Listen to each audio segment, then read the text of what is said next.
A comprehensive security plan is already in place.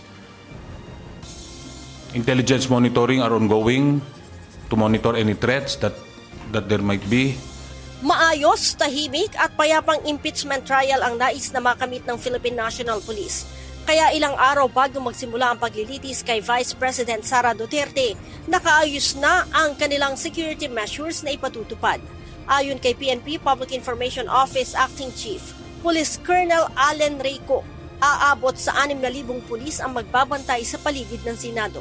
Sa ngayon, wala pa naman silang natatanggap na request kung nais ng Senado na magpapwesto ng pulis sa loob ng gusali. Inaasahan na rin ng PNP ang mga kilos protesta mula sa supporters ng pangalawang Pangulo.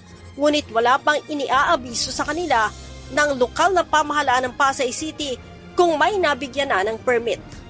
We do anticipate that there might be some groups. So we will be drawing the line yung dun po sa ating perimeter kung saan po sila pwede mag-conduct ng kanilang activity. Sinabi pa ni Colonel Ko na wala naman silang natatanggap na seryosong banta sa pagsisimula ng impeachment trial. We will do what is appropriate, and we would like to reassure the public that the PNP will be doing everything it can so that this process, the impeachment trial, will be held in an environment that is safe, peaceful, and orderly.